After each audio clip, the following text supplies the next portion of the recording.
love so dearly.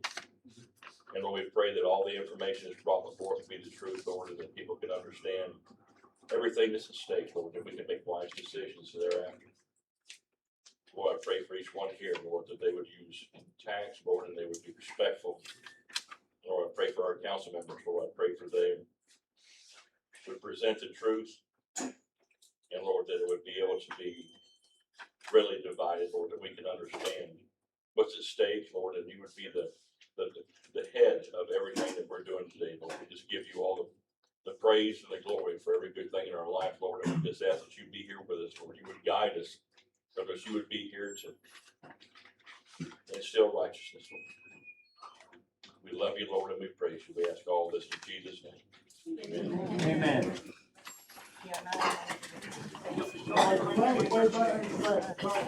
What's that? Of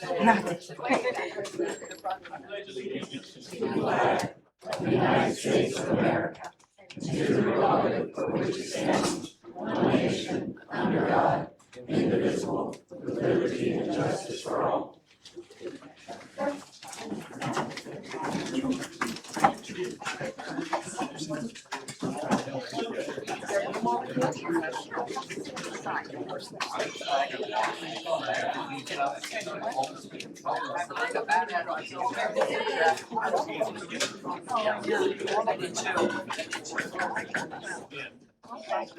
We've got a crowd, so we're gonna have to try to be quiet when we can.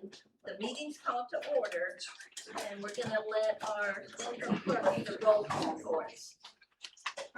Mayor George Jacobs Thomas. Here.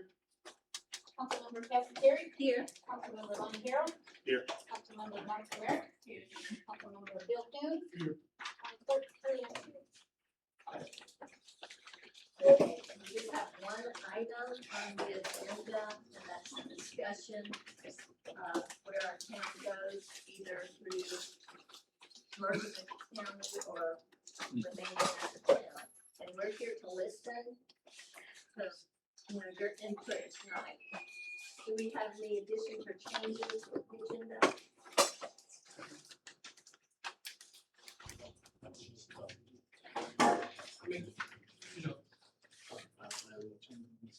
Okay, have you made that motion? Yeah, I'll make a motion that we approve the agenda as is. Do I have a second? Okay, it's passed as is. So public comment, I know that a lot of cards were handed out. If you filled out one of these, Kelly, Kelly, raise your hand, we know you, but she'll collect them. I'm just going with the one that's right on top here. May I, so I request that we allow the accountant, I know there was a lot of anxiety around the financial state of the town. So I request that the accountant be the first one to be allowed to give a public comment. Yeah. And on top of me requesting it, the ordinance says that the mayor has the authority to arrange the order of speakers in any manner that I deem appropriate. So after that, I have no problem with you choosing whoever, but it's powerful. I believe everybody has a copy of, or most people should have a copy of all theirs in their chair.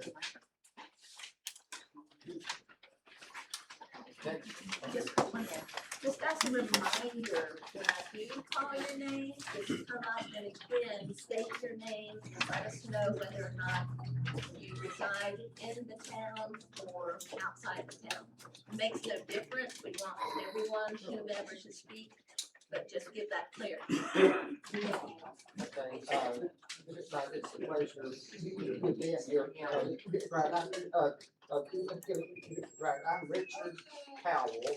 I'm a CPA. For many years, I owned the firm Powell and Jones with my wife. We sold it 3 years ago. We did hundreds of city audits, mainly small city audits, including Fort Bragg for many years in Columbia County. I'm now in a financial consultant, and so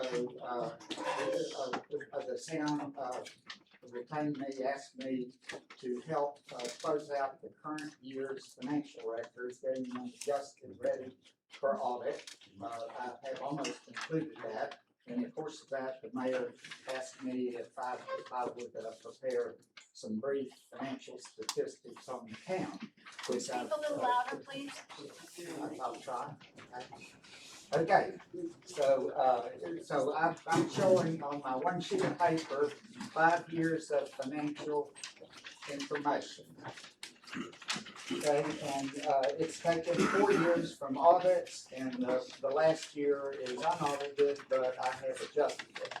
So, the first year, 9/30/21, the, fund balance was 312,818. The excess revenue over expense was 9,484, so you kind of operate even. You had a fund balance that was about 8 months of expenditures. Auditors like me like to see small towns 9 to 12, so we were just right under that. 9/30/22, the fund balance increased to 441,009. And that year you had an excess revenue over expenditure of 128,190. You got up to about 10 months in reserves of expenditures. 9/30/23, the unrestricted fund balance was 419,295. The increase, and you got up to 15 months of expenditure, so you're good. 9/30/24, the fund balance, unrestricted fund balance was 524,107. In that year, the increase was, say, the profit 13,633. You were at 13 months of expenditure, so you were at a good state. 9/30/24, which we just closed out, the unrestricted fund balance was 629,573, and that equated to 16 months of expenditures. So over the 5 years, you've gone from 8 months of reserves to twice that, 16 months. In that, all the 5 years, the town has no debt, which is great. Hardly, I'm not sure if I'm aware of anyone else that has no debt, but she has no debt. The average increase in fund balance for the year was 65,247. So averaging that out, you increased your fund balance 65,000 a year. And that equates to about a 12%, kind of if you wanted to equate it to a business, about a 12% return on income over those years. So, any questions of the council? How did we get the fund balance every year? How did we get the fund balance up every year? By spending less than you receive. And where are we receiving? Are you talking about grants? No, just your operating revenue. The grants really aren't. Usually on a grant, you have to get the money, you have to spend the money. So this was just your normal operating revenues. I think during maybe the COVID years, you did a little bit better. You were enhanced some, but generally it's as simple as not spending all of your revenue. Do you have the particular, like, top 3 revenue sources in your report there? Well, I don't have them here, but I can almost tell you there. The state revenues, half-cent sales tax, state revenue sharing, your franchise taxes from utilities, utility taxes. Those are the main ones. Yes, sir. So any interest that we earn on, say, our enterprise account, does that stay in the enterprise account or does that go into? While you are not current with your building utilities, if the enterprise I just did general fund. The enterprise fund has about $300,000 in reserves there. Anything it earns stays in that fund, because that's kind of restricted in the enterprise. The general fund, you can base the general fund balance is a key number, because that is your ultimate reserve that you can spend on any authorized legal expenditure. And, what restrictions do we have on the restricted account? Okay, on the or you asking for, okay, The restricted fund balance? okay, so you don't have a restricted fund balance right now. In twenty-three, you received a grant upfront from the county. And so it was held as a restricted reserve. In the end, that was not expended by the town, and it was returned in '25. So that eliminated that restricted reserve. I remember asking about that. And do we have any, restrictions on any income on taxes, like a half-cent sales tax or gas tax or anything like that? The gas tax, is restricted for transportation purposes, which go all the way from street lights to street repairs to street workers. And you have, spent more than eligible expenditures than you received on that, so there's not an accumulation there. And so is that money like separated or is it just in Okay. there? Once you've earned it every year, it goes to unrestricted. So you receive X amount of gas tax money, and then in that year you have eligible expenditures. So if your expenditures are less than your receipts, that goes in a reserve. But in your case, your expenditures have exceeded the revenue, so it's, you know, I'm not saying it's gone, but it was, fully expended. Right. And last question, are you, contracted by the town of Brantford to help them, do a yearly budget? I am, I work for about 10, small local governments, including Brantford, Mayo, White Springs, Inglis, Calhoun, and also I do some work for Columbia County and some work for Dixon County and Cross City and Horseshoe. So, and it's basically, all of these were my former audit clients, and it reached the time where, back in the day, the auditor could help you with the books and do all that stuff, but now, because of the rules, you can't, so I'm kind of going and helping some of them that desire that, and that's complete. Right, is that because they don't have the resources to Oh, do it? that's the way, you just don't, accounting, auditing standards expect more of small towns, like, they want you to be able to prepare your financial statements and notes and all that, and that's ridiculous. Or, I mean, it's not that it's not rocket science, but you have to have that knowledge. and- Right, thank you.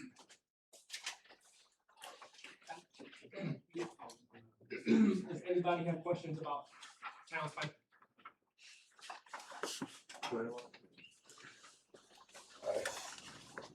Don't go too far, I have a question for you. No, I'm not. Richard Snyder, I'm outside of town, but I participate with Guard for Change inside of town. And was here helping when Main Street was going on, and I was hoping that was gonna get something bigger. I said some questions for you, just want to clarify for myself. So if this county grant had not utilized, it had been utilized, it would not have to return it, correct? Right. Okay, and that means that if we took that out of the picture right now, the operations of the town itself for the unaudited year of 2025, it would have made 129K. Absolutely.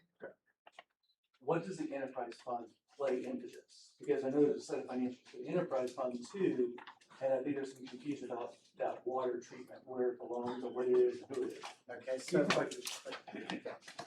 Okay, so for years, the town operated the water system. It was required and was in an enterprise fund, which is a separate fund that kind of operates like the business. So the town has, over the last year or so, transferred the operation of the water system, first to the county and then to the water authority, still own assets. So the assets are still in the fund. At the point that happened, you have, and I'll call it a reserve, it's retained earnings of about $300,000.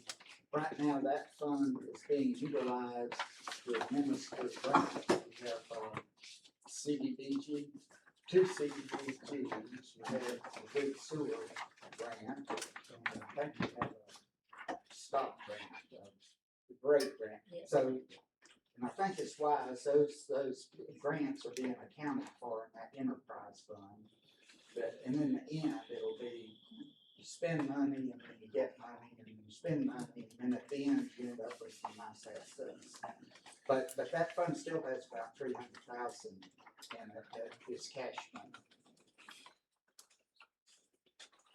So, sir, so, if the town builds, or when the town builds, the new sewer treatment plant, which fund would fund the operations, maintenance, and capital outlay for future expansions, upgrades, et cetera? What fund? Okay, so the assets will be in the enterprise fund, just like the water assets are. And then, so if the town chooses to hire employees and all that to run it, those employees will be in the enterprise fund. If the town chooses to continue to contract that out, basically you're contracting it out, you're saying operate it and collect the revenue, then those assets will still be in there. And so depending on how it is operated once it's operational, but the accounting will be in that enterprise fund, the very same fund. Right. And so if we build a utility that wasn't supported by the collection of rates, say it's only supported by 100 paying customers, and the operations of that utility is much more, that could wipe that fund out. Yeah, but I would say, anytime you spend more than you bring in. That's not good. So hopefully the town council will figure out a way so that would not. Thank you. Did anyone else have a question of him? Richard? They make this one as easy to say. Well, actually, this one may not be. So, a good question for you. Is there any money owed between the general fund and the enterprise fund? And the reason why I'm asking specifically is because would that have been an impact on this conversation tonight with people? Okay, so for, I'm not sure the reason why, but general fund owes the enterprise fund about 200,000. But that has been taken into account in my analysis.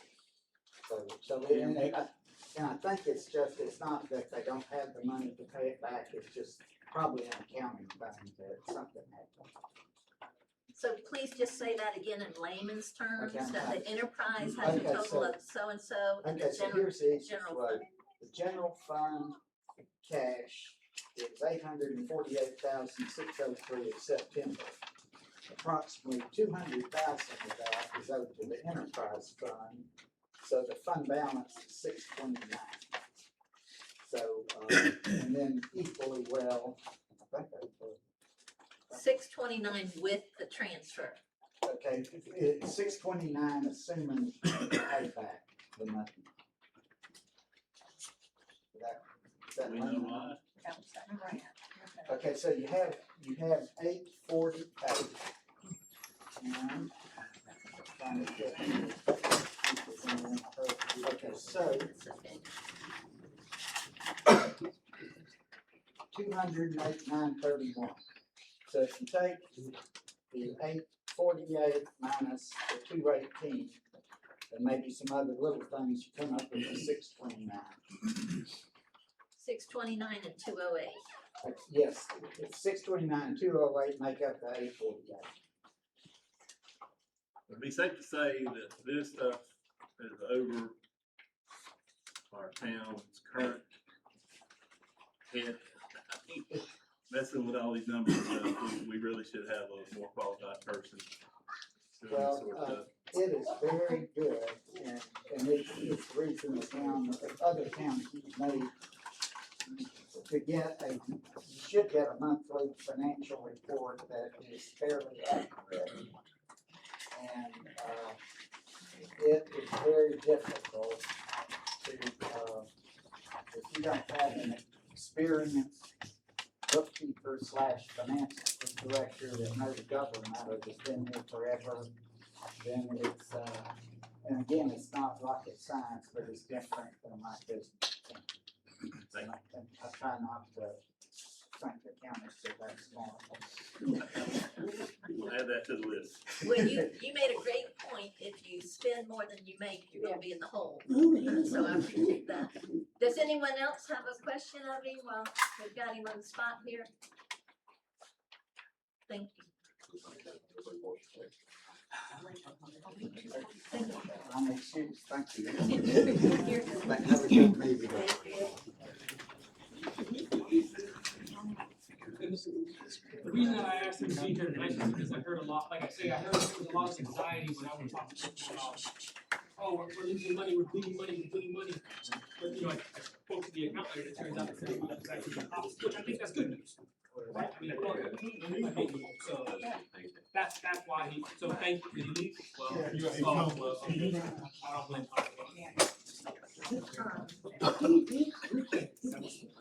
I'm gonna take a chance here, speaking for everyone, so interrupt me if I'm one thing with anyone on the council up here. We all know that we're in the positive financially. We all know that. But, so that's what I was saying collectively. Here's what I'll say personally. We have many vacancies within our government that must be filled, regardless of how we run the government. We must have an attorney. We must have a planner. We must have a qualified clerk / manager. No one's trying to get rid of Kelly. Kelly was hired as the assistant clerk and has been doing the best she could at having all this thrown at her. So, no, I'm speaking for me. I'm not up here to point fingers at any one or group involved in your government. But it is good that we're having an open discussion so that we find out where we are, where we're going, and what's needed. Okay, so now I'm gonna go back to you guys. All right, Ms. Lopez, you were the first on my little stack here. That might be better off for the Monday meeting, because it's not really related to this particular issue. Do you want to hold that one till Monday, or do you want me to go? I didn't even read what the issue is, but, I can go. come on.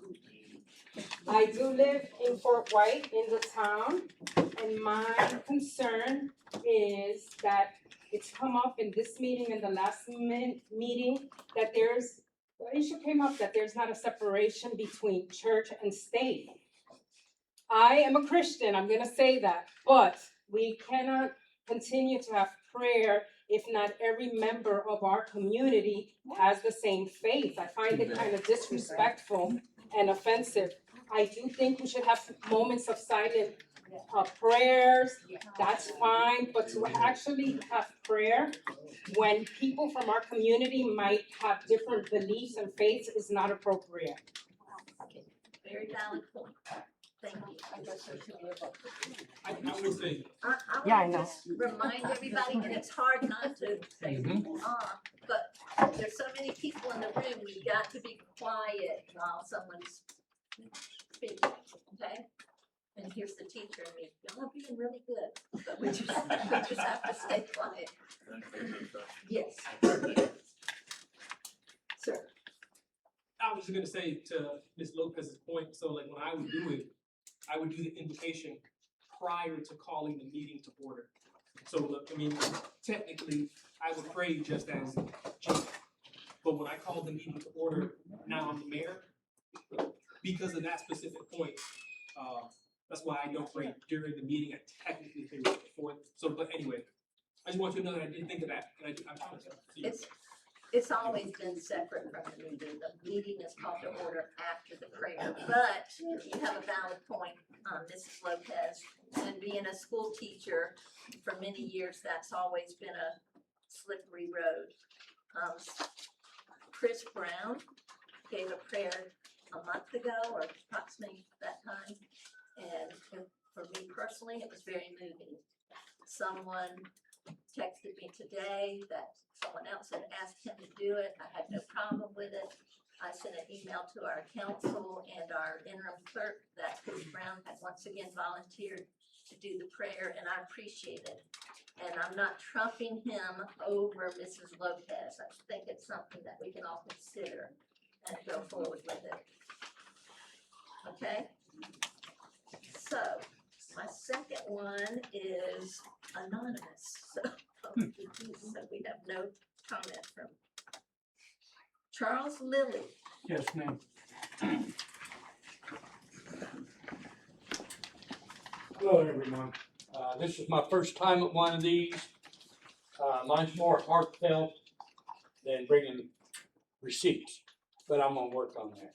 Just tell us if you're a resident or. within I am a our- resident, not in the actual city, but my mail comes Fort White, so I'm just outside. A couple of things, and with all due respect, the separation of church and state was when my family left over around England, so they wouldn't have the Catholic belief crammed down their throat. They were Protestants when they come here, and that's part of our culture, and that's why we do it, because we do have a culture here in America. I believe, I'm also a Christian, I'm glad you're a Christian, but I think that just like when I grew up as a kid, which I don't know if everybody's as old as me, that we had like Jehovah's Witness and other people in our classroom, and if they didn't want to participate, that's fine. But the rest of us that follows our culture wanted to pray and want to say the Pledge of Allegiance. I'm a veteran, so that's important to me. I too am a Christian, and I love our country. I also love small town life, so what I got to say is more heartfelt than what I've experienced. I come from Dade City, and Dade City on the east side, not the west side of Pasco, but Dade City, the east side was all agriculture. Really friendly people, a nice place you want to raise your kids. It was just wonderful. Not saying anyone here is like the county commissioners here. I'm not like that. I'm not judging anything. I'm not doing that. But I know there, things started to change. And developers moved in. And they started just building crappy homes everywhere. I don't even recognize Dade City. I couldn't wait to get out of Dade City. The people were, let's say they were different. It wasn't the people. Number one, Fort White people, some of the nicest people I've ever met in my life. I love this town, and I love the people here. This reminds me of Old Florida, how I grew up. I'm 72 years old. I've seen a couple of things, and you just have a wonderful town. And thank you for having my wife and I here in this town. Well, what I run into was we had a little town outside Dade City called Wacoochee. And at one time, Wacoochee was a booming town that actually had an indoor theater. People come as far as Tampa to go to the theater. That's when there was a lot of logging going on, which is my trade. I'm a logger, heavy equipment operator, or used to be until I retired. But what happened when they became unincorporated, it was forgotten. The town was forgotten. In most places that becomes unincorporated, I don't know what kind of magic then happens. It must be Satan crawling in the town, but it fills full of thieves and drugs and things that you don't want to be around. I've had to run quite a few off when I lived out in the Dade City area. And that's no way to have to live. Very corrupt. A lot of us went to the county commissioners there, which down there we call land barons. And all they cared about was how much income they could make selling their land and building homes where we, like Charlie Daniels, wanted to have a family park there one time for family to have fun. But it appeared that when the county found out what kind of money they were gonna pay people to work for them, us county workers went to the meetings, we're gonna leave the job, because it was so poor pay.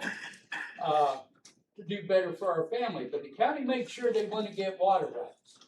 There's always a way for these developers to come in and destroy areas. Now, where I live at now, I got a big pasture behind me. Who's to say that somebody won't come in and build a bunch of affordable housing or whatever they want to do, these cookie cutter homes, and you lose your quality of life. You don't have that quality. You don't have the unity of neighbors. You get these, I call them visitors. I'm not belittling anyone, but they're more like a visitor. They don't care. They want change this, change that, change this, change that, and not embrace what they have. So my experience and my heartfelt thing is that that's why I'm here now. I found quality of life again. I'm happy to have people. And just take that into consideration. Okay, thank you. Thank you very much.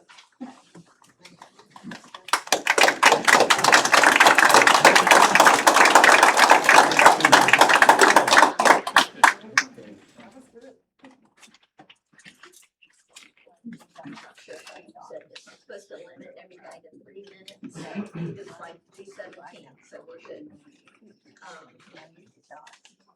Let's see. Ms. Suley.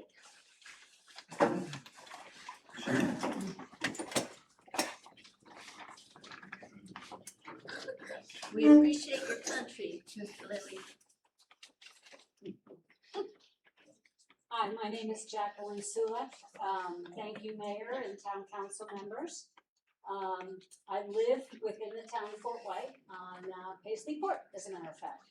So just looking back, the town was originally chartered by the state of Florida in 1957. That's almost 80 years ago. Charter has been updated, of course, and most recent changes were recently signed into law in 2023. The municipal government, and what that means is, the municipal government provided by the charter is known as the mayor council government, of course. All powers of the town are vested in an elective body referred to as the town council, so that's you folks. Each resident is represented by one of you. And so you are speaking for us, so thank you for listening. So after almost 80 years, why are the residents of Fort White being asked to give up their independence and their voices, their control over their future, and a vision for the town by unincorporating? What is the sense of urgency? So one of the reasons that I heard, and it was unsubstantiated, was a rumor that the town is in debt or is going to be in debt because we're putting in sewer. And the people are gonna have to pay for the sewer. And that we need a bailout, we need somebody else to pick up the tab. Well, this is a pretty serious allegation. And this may be also a rumor, but I was told that based on that rumor, that those assets have already been frozen by the county. Is that true? Anybody know that? No? Okay. Okay. I just want to interject by saying rumor is. See, I'm using rumor, I'm not saying fact, I'm saying rumor, because you know what happens. This is the rumor mill, Yes. that's the nature of the game. Yes.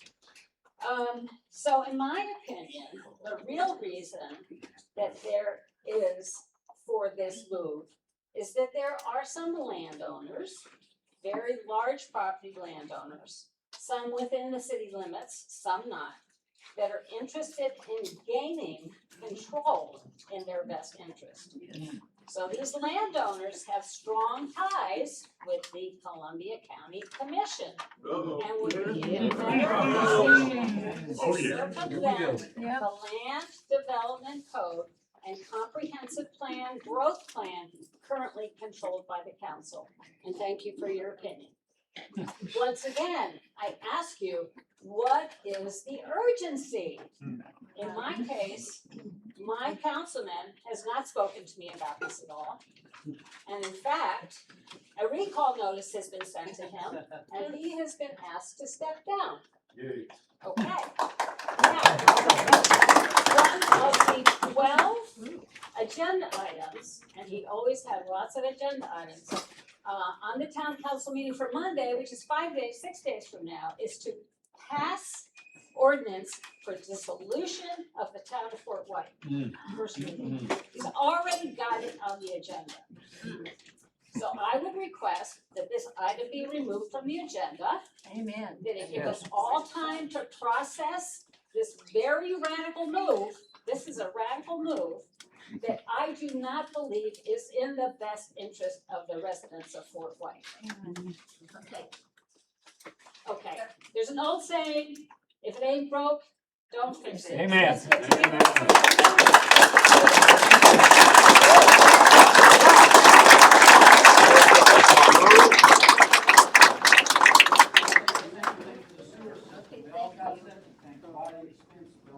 Does anyone want to respond to that? Okay, Miss Bonnie Blackwell. Thank you, Jackie. Thank you, I forgot to say thank you.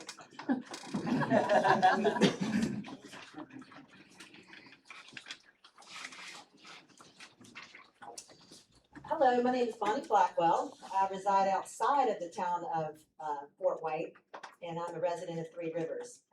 Thank you for your time and allowing me to speak tonight. This is my first meeting.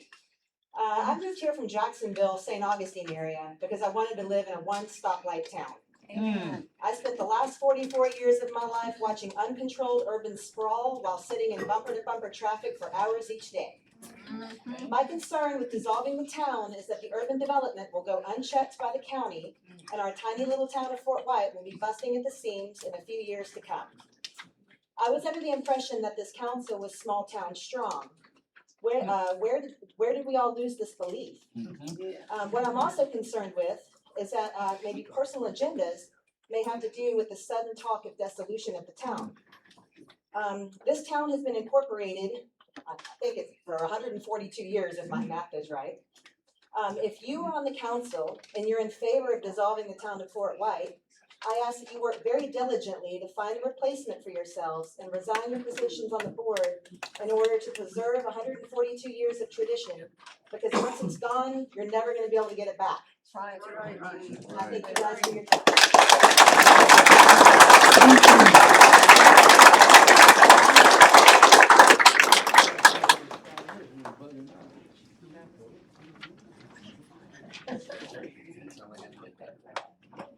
Can everybody that lives inside the town raise their hand just so we know how many people are actually living inside the town? Everyone. Shouldn't matter. We're all over. Doesn't matter, we're all affected. And out of curiosity, out of everybody who does this inside the town, how many of y'all, by show of hands, do want to see Fort White be dissolved? Enough said. There you go.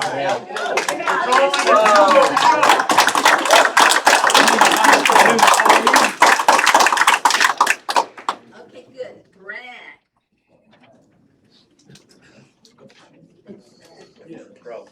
Everything's been pretty much nailed, exactly what I was gonna say, but I just wanna say, we dissolve the town, I'm from outside of town, Three Rivers, by the way, but if we dissolve the town, we give up our autonomy, we give up our voting rights, we give up our ability to govern and run ourselves. It's a really bad idea. Number two, our petty squabbles and petty issues are minuscule in the history of the town. It's been around a lot longer than we are, and a lot longer than we'll ever be alive. So let's keep it going. And if we do dissolve, we'll end up being controlled by Columbia County and Lake City. And Lake City, no offense to anyone who likes it, it's a cesspool. It's in the top 1% of worst crime-ridden cities in the United States. The entire United States, it's in the top 1% of crime. Great story.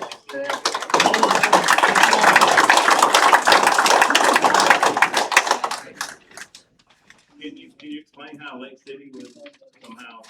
Well, they control everything in the county. Everything that goes on there cascades outward everywhere else throughout the entire county, because they're just the largest, they have the most power. And the most decentralized power is centralized somewhere else. And so I do not want centralized control of Lake City telling us what to do. That's why I moved to Fort White and got out of Alachua. I don't wanna be around those people, I don't want that, you know, so. Just to be clear, Lake City is a separate municipality governed by. It is, but not if it controls the call, if it And calls would have everything. It does though, not quite yet, not right now, but it will have dictatorial control over what we get to do and say if we involve ourselves in autonomy. So, yeah, definitely. Well, that's just not smart. Okay, thank you. Yeah. That's all the little tickets I have. I feel like there's probably more people who want to speak. If you want to, come. And hopefully you have a comment card. If not, I don't. please fill it out afterwards so that. My name is Bob Keaton. I live in Trevo. And really, the issue of disincorporating or staying incorporated is neither here nor there to me. My thing is what's going to happen to the current city employees?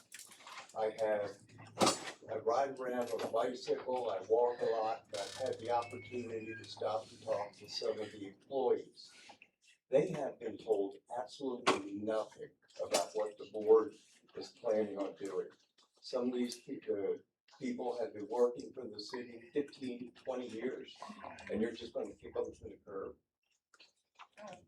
Keep going, I'll comment after you finish. Okay, well, that's my thing. I mean, I was a nurse for 40 years, and I realized in that 40 years, the people under me were the people that mattered.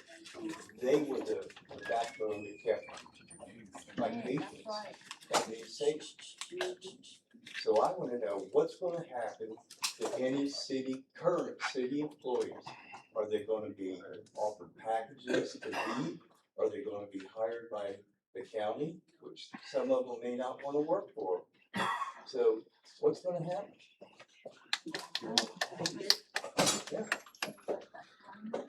One, and I don't mean it like. Yeah, I know. We're nowhere near that. There would have to be a vote, a majority vote from the council for it to even go before y'all, the town residents, for a vote. You decide whether the town remains a town or the town is dissolved and goes with the county. And I have one more question. I've spoken to several of the public works individuals that have approached me about it, and I've assured them that it's not an overnight process, that I didn't really have the answer, but it's not an overnight process. And I would think that they would be absorbed through the county if that were the case, and that's what I think, meaning an assumption. So that has no value whatsoever. But it would be months if anything like that were to happen. Let me ask you this question in this way. He asked how many people live in Fort White by show of hands. I would like the board right now, how many are in favor of dissolving the city? Please raise your hand. Be truthful. Lonnie. I'm not raising my hand. Excuse me, I'm the one that brought this to the board up. I'm not in favor of the board resolving. I'm telling the residents, if Fort White keeps going the way they're going, we're gonna have to impose some kind of tax. Our citizens are going to pay that extra tax to keep Fort White incorporated. That's what I ask. But that's America. That's what I mean. I'm for the people. I've always said that. I've been on the board 6 years. For the people, always been for the people. But I want them to know that it could come down to a tax, extra tax, because the county gets all Fort White tax. Fort White don't get no property tax. Who says we would have a tax? The accountant just told us that. I didn't say we would have to. I said if it comes down to it, with this sewage. So, hey guys, I'm sorry, guys, I gotta say something. I'm just stating the fact. I'm just telling y'all, okay? That's all I'm saying. then I want y'all to know that it could come down to a tax to cover this sewer. Well, let's not do it. I'm not gonna do it, we're budgeted to do it, it's in motion to do it, Don't do it. but the sewage is. Oh, super. That's what he said, don't do the sewage. This, I'm not saying that the sewage wouldn't cover itself 6, 7 years down the road, but we're starting with 130 people. The first round on the sewage, that will not cover a $10 million sewage system. Y'all can't even provide good water in this city. Excuse me, sir, but we don't have nothing to do with water. The county does. So let's go with Thank you. We've asked for better water, we've run $9 million worth of pipe to fall out to get the water. Still got bad water. I agree, but we're still using the same well. The We're using the same exact well we've used for since Yeah. 1999. My water bill since I've been here in 8 years is doubled, it's still bad water. That is not full life doing It it. don't matter. It does matter. It does matter. We're not getting money out of the water. It does matter. okay, So I just want to let y'all know, I'm the one that brought this to, but I don't like the way that it says, but the residents is what we're here for. That's why we asked for this meeting. And I want to let y'all know that it could come down to a tax. I don't want nobody to keep that covered up if it comes up 2 years from now, year from now. okay, thank We've you. already talked about it one time before, and it got booted out, because it got voting time. As of right now, we have time for this engagement. I prefer, I insist, you come to the podium if you wish to speak. Like in your case where you had sat down, that's cool. You know, I'm not out to get anybody in trouble. But we've got to keep it so that everybody can hear and that we're in a calm state. And I'm hearing mumbles now. I see you, just give me a minute. I'm not for the county taking over Fort White. However, I am not in favor of Fort White going belly up. And the sewage is coming. We had a meeting in this building. You were all invited via US mail to attend that sewage meeting. And we, the council, who represent y'all within the neighborhoods of our district, we went with your input as well as what we thought individually as well as collectively for the town of Fort White. My main vote with that was due to the environment. And I think a lot of people were on the side of let's protect our environment, because this is coming from me, we have to do that. But with that comes growth, period. My family has been in this town for over 100 years. I'm the only Terry in the town right now, but I often tell my sisters, we can't have a good restaurant because of the septic tanks. And that's pretty true. It's pretty true. We all know the old Burger Express from days gone by and GTOs and the turnovers and whatnot. It wasn't because the food was sorry or people just didn't come. It was a combination of things. And as we grow, technology grows, sewage being one of them. So the growth is coming. Someone said high rises, I think Bonnie Blackwell, was that you? I just said urban sprawl. Urban, okay. You know, our planning, our code enforcements now, I'm not saying it correctly, the planning specifications for our town are years and years out of date. We've had a proposal of between $75,000 and $105, saying those figures right, to have that updated. And that's a must, those figures aren't a must, but it's a must that those codes be updated. We want, I want new businesses to come. I want to be able to sit down in a restaurant and not smell the bathroom. Who's been in some stores around here and you smell the septic tank? It's true because that's how septics operate. Not always, but often. But with growth comes finances. And that's my fear. I can't tell you that in 2027 will be $3 million in the hole. I can't tell you that will be $27 to the good or vice versa. I can sit here now and tell you we do not have an attorney. And we individually as well as collectively oftentimes have said we shouldn't even meet without an attorney. Because y'all live in the real world, you've got to have attorneys involved in just about everything. If there were an ordinance, I can't write that, that has to be a legal document through an attorney. And that's just one example. And that's a huge expense. We do not have a code enforcement officer. At minimum, we need one part-time. Because as this growth occurs, then building, construction, violations as well as good things are gonna occur as well. I've sat on this panel for months and preached the words be proactive. We've got to be proactive and educate ourselves as well as our residents on how to handle these things. And so that is a must. Code enforcement is a must. Code enforcement most likely needs transportation. That's a must. Our current one pickup truck is down now as well. So that's a must. I don't know if because we have to talk about it as a panel. Last I heard, the transmission was out.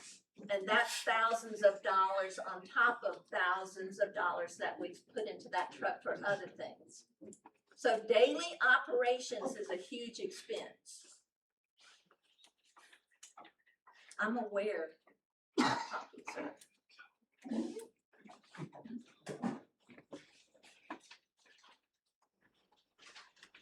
We need a qualified clerk.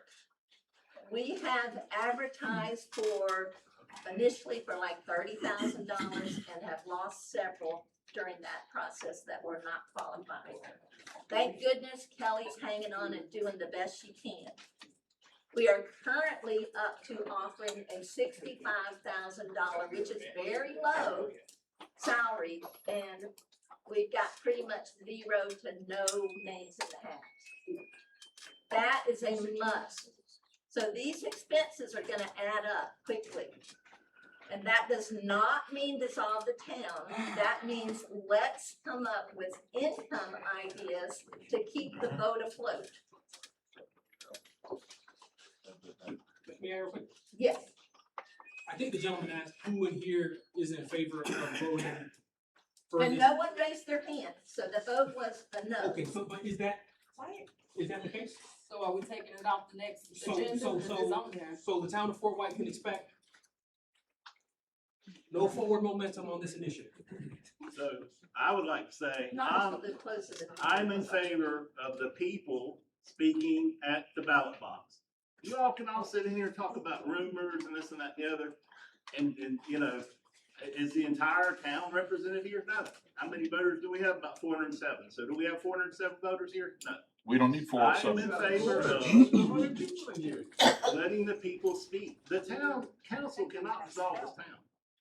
That power is in all of you and the rest of the take it vote. off the agenda though. So I put it on the agenda because I'm in favor of the people voting whether or not the town continues as is or dissolved.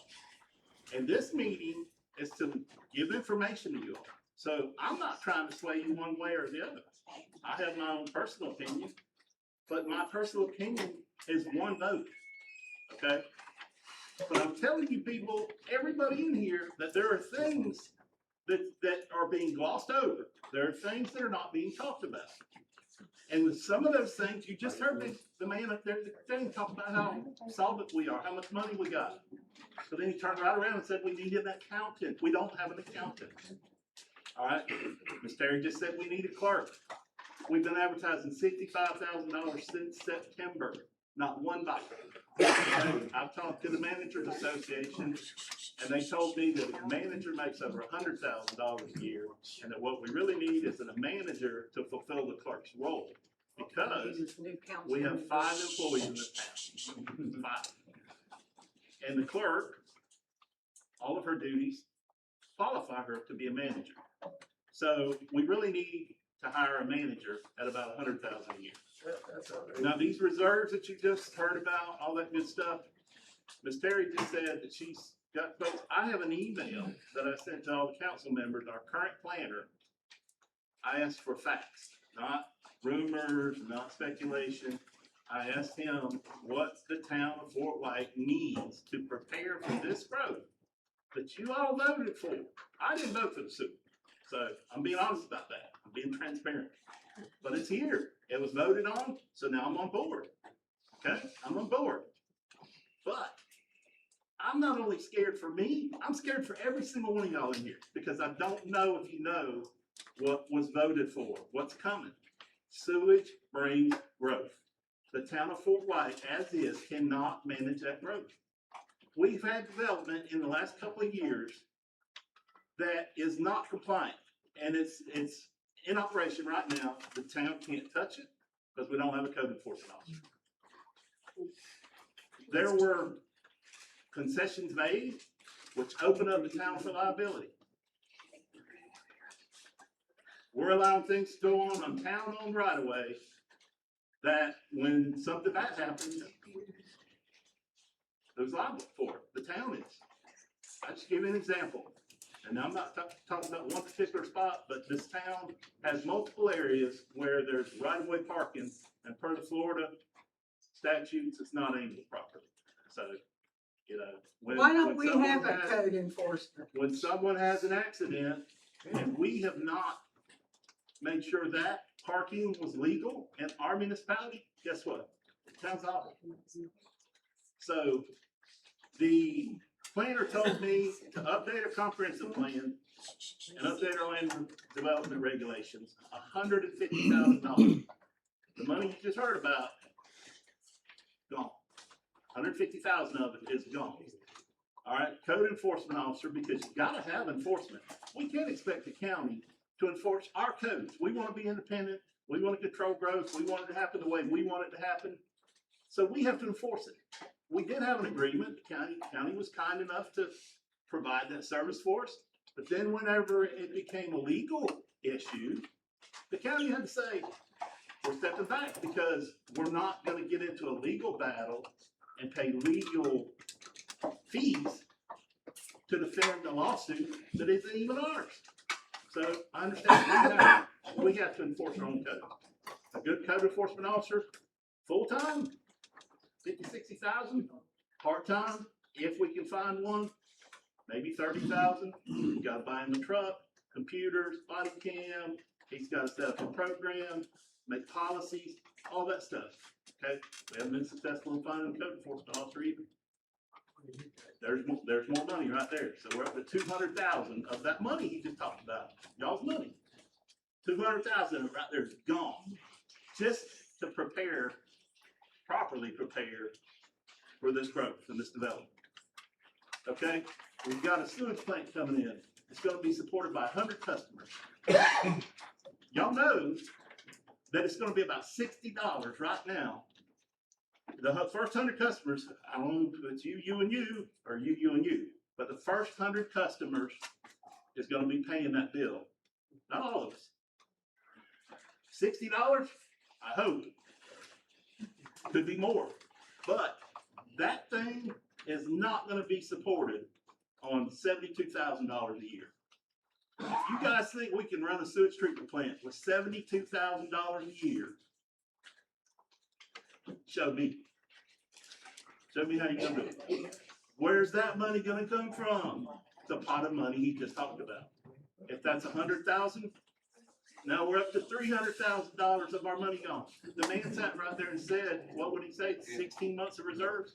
We're eating into our reserves just to stay a town. Okay, what happens when the reserves are gone and you run short? Gotta implement an ad valorem tax. I fought against that as a citizen when we had a former administration in here. I don't know if y'all came up here then, put it all over Facebook. I stood up here at the podium. I have a little thing, no tax with a big red circle and a line through it. So I don't care if you all want to stay a town. I don't. I just want you to be informed that nobody said we were broke, but where that is relevant is where it's relevant. And some people were putting on Facebook, the county was saying they were going to implement a tax. That was all just panic stuff, causing confusion and panic. If we dissolve before the town is in debt, the county absorbs us, they don't implement taxes. If we go in the hole and dissolve, then the county can create a special district and make you guys pay whatever amount of money we're in the hole. So how do you all want to handle the shortage for the new sewage treatment plant? We can't charge the first 100 customers $300 a month to fund it. So it has to come out of reserves. And then when it grows, we'll use less reserves. And then eventually, but this first phase isn't even gonna cover a third of the town. The second phase will cover a little more. We don't have funding for the entire town of Fort White. So this is gonna be a long drawn out process for this. The sewage treatment plant was never planned with Fort White operating. From the beginning, it was a county-town project. The county was gonna buy the property, donate to the town, we were gonna get the grants, build it, the county was gonna operate it for us. From the beginning, there is no feasibility study in existence that says the town of Fort White can run this sewage. None. Because the feasibility said, county gonna buy land, give it to town, town's gonna get grants, we build it, and the county will operate it. And then the county will expand it into Three Rivers. You're wrong there, sir. You are absolutely wrong. Well, what? About the county buying the property. I was on that board. You need to tell the truth. Documents, sir, it's in the feasibility study. Come up here if you don't mind. I'd be glad to. That's all in the feasibility study. Tell me whatever you want to, buddy. I got the documents, I can give it to you tomorrow. Yeah, well, there's a lot of documents out here. My name's Carl Key. I've been here since '60. I was very instrumental in getting this sports park, getting to high school, and trying to help. I don't live in the city, but my heart is here. You are dead wrong. David Kraus is right over there. He can speak to that. Okay. You're putting lies in these folks' head. Yeah, it is true. Lonnie. Mr. Bailey, can somebody come up? Yeah. Just let him, go ahead and finish. Well, number one is there's taxes, there's ad valorem taxes. You don't have to, there's a lot of people that come through this town that would add to your coffers. You sit up there on your butt and talk trash. This is the first meeting I've seen yet, sir. Well, I don't doubt that. I try not to say a whole lot, but you've done ticked me off. Okay. Bring it, brother. There is lots of revenue streams out there to get. Do you know what the county, the regional utility budget is? Ask Rocky Ford. They ain't got a budget. They don't know how they can get their money. So don't sit up there and talk to these folks like they're ignorant. I might talk slow, but I think really quick. And it's about time somebody's got up here and called you out.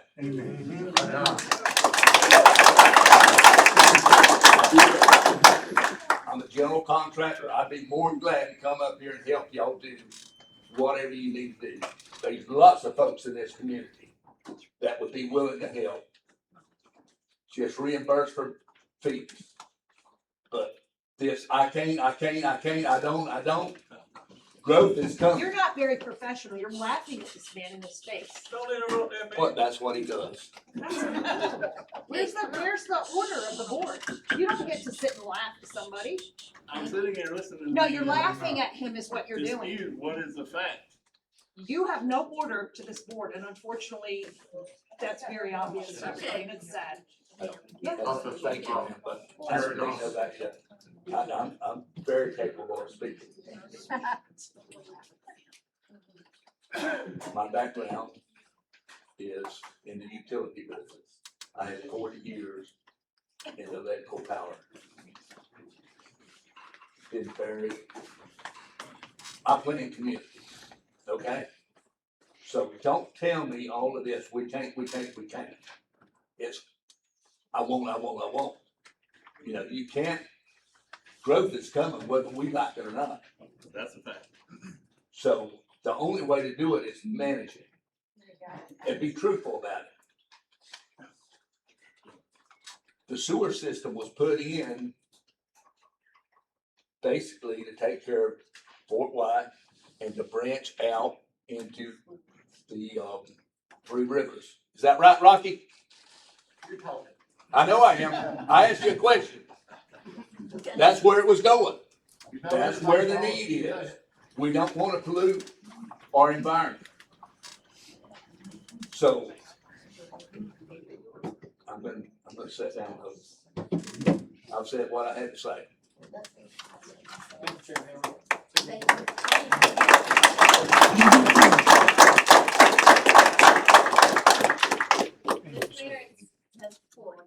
So we talked about all these challenges that we have, financial challenges and all this. I call a cat a dog. I have everything. The biggest challenge is we do not have a functional board of accountants.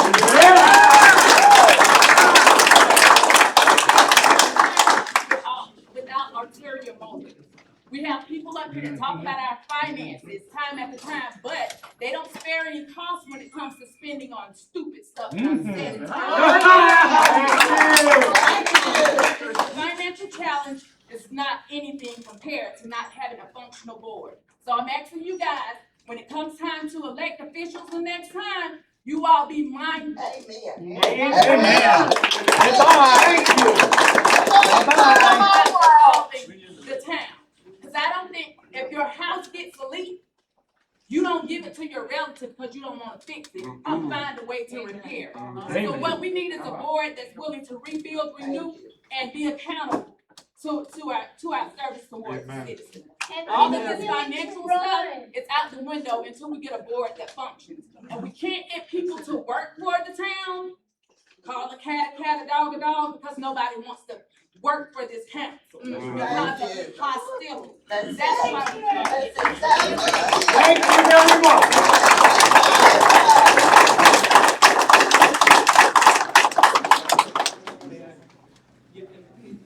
I just wanted to echo that because every time I hear an issue, immediately in my mind, I think of a not that difficult solution. Oh, we gotta update the land development code. Okay, there's grants for that. There's grants to help municipalities do their plans. Go ahead. Can you give some examples of the grants and our neighbors who have gotten them, neighboring towns and counties? In the last 3 years, like $10 million has been given out to small towns just like ours. And I got it right off of the, took me 10 minutes to find it. Florida Department of Environmental Protection gives millions of dollars in equipment. And it's like I think Mr. King said it best, it's just problem. It's like, okay, so then why are we here? Like, if we don't have the answers, who are they gonna look to? So, if there are all these problems, great, we've identified them. Now let's do something about it. The problem, I have had so many vendors call, they don't want, because this board is toxic. Absolutely toxic.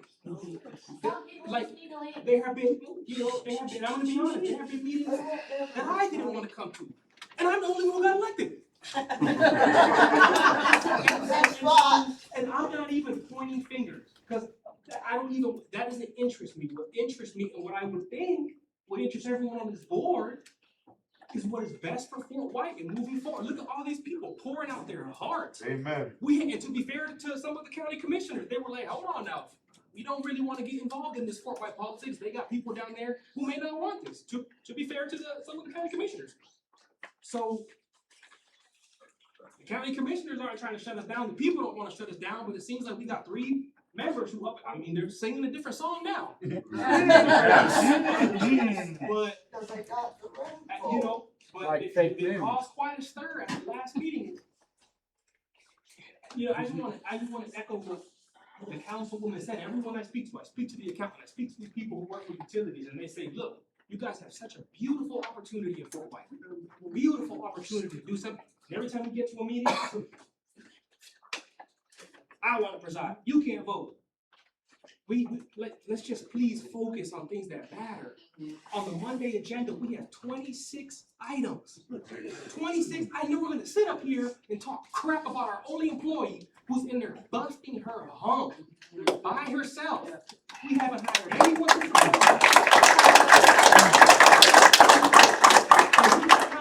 every time, and they want to throw crap and talk dirt. It's like, guys, come on. We can do better. This is unnecessary. The people are. This is not what they want. Cartoons either. We don't want that either.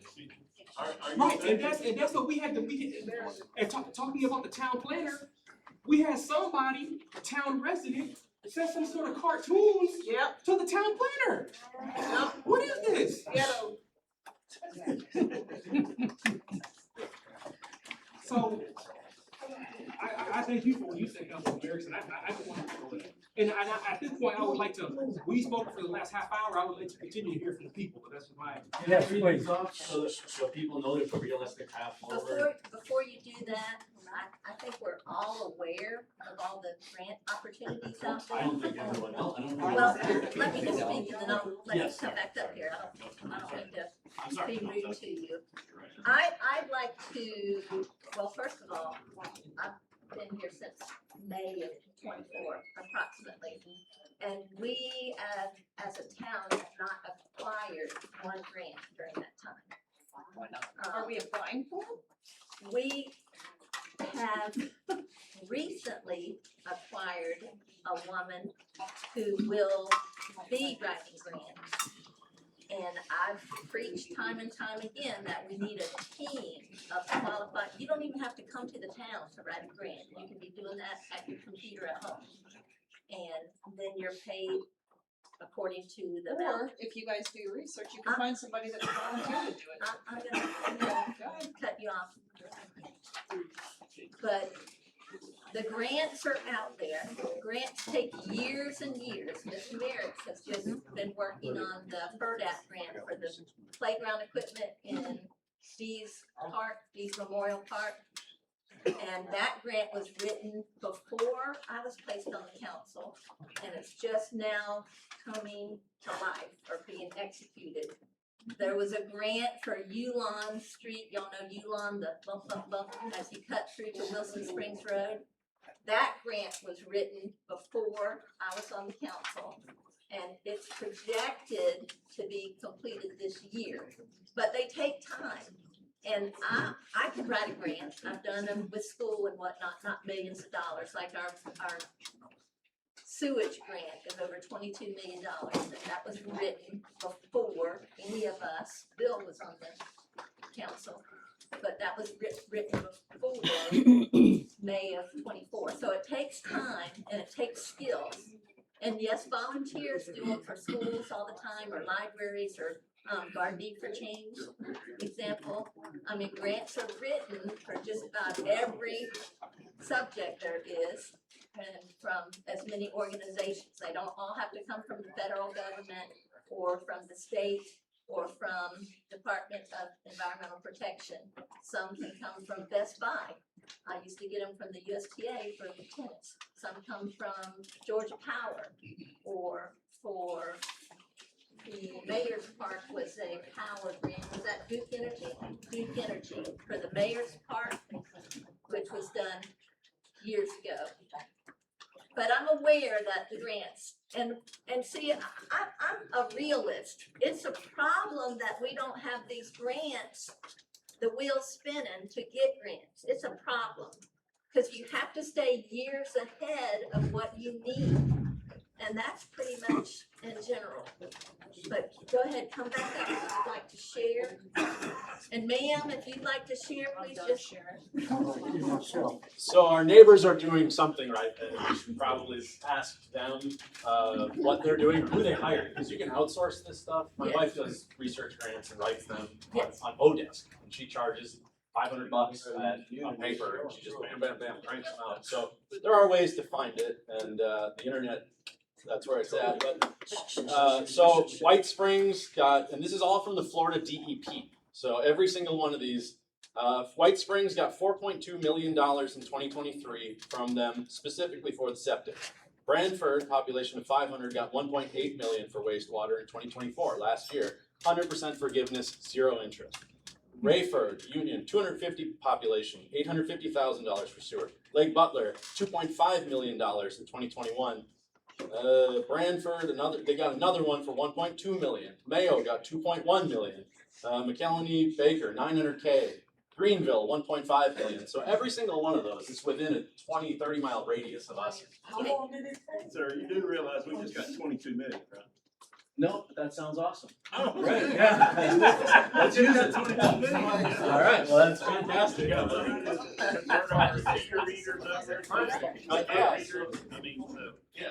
Okay, Miss Susan, you still want to My name is Terry. Oh, I'm sorry. But that's my first name, not my last name. I live in Fort White, but I guess I'm not in the city of Fort White, although on my driver's license it says I'm in Fort White. So I'm in what's considered Tuscany, and I'm saying that right, I've been trying for 3 years. Plantation. I moved here, selected Fort White to live in, and when I retired from nursing in Gainesville. And I could not wait to get out of the Alachua County. And, you know, a lot of my friends, you know, kid me now because they go, but you have to drive 15 minutes to get to Publix. I went, I love it. Driving down 47, it's so beautiful, the fields, the traffic, and the way you guys keep your roads are amazing compared to Gainesville, let me tell you. But my thought is I love small towns. I mean, I've lived in New York before, I've been over to Europe, I've been places, but I love small towns. I was born near Flat Gap, Kentucky, a while back, you know, that's where Loretta Lynn's from. So, and I love it, so, but I don't want to see this town disappear. My daughter gave up a very good nursing job to become the nurse at the elementary school.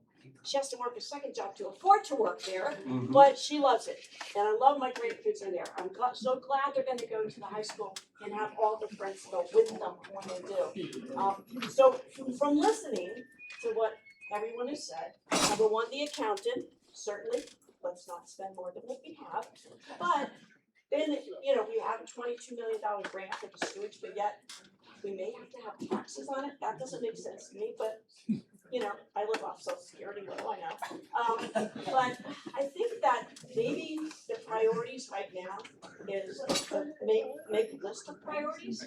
Get a number one, work on that. Seems like the number one would be to get a financial advisor or an accountant or someone who can help you get to the rest of these steps of where are you going to spend the money?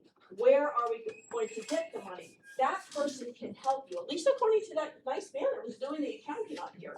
And he looked honest, he sounded honest, right? So I think that's priority. And the second one is take all these talks about dissolving Fort White. Those need to go to the end of that top 10 priority list. You've got way other things. You know, you don't sell your house because you get a leak on your roof. You figure out how to get the roof fixed, okay? And that's just it. We do not sell our town because we have these issues. All towns have issues. And if, you know, and I don't know y'all, but if you can't work together, do the right thing, be respectful, and step down. Because if trust me, when I was a nurse, I could not do IVs for nothing. I hated them. I stayed away from them. And I didn't go to, when I had a patient that needed one, I went to someone else. I said, I respect that patient. I am not gonna stick them 4 times just because I'm a nurse and I don't wanna say I can't do it. Right. You know, now I can do a lot of other things I won't tell you because you'll probably, but that's the thing. If you don't feel, if it's become more of a burden, and if your heart's not in it, and this town's not in your heart, step down and we'll respect you more for that than if you sit up there and do it wrong. Thank you very much.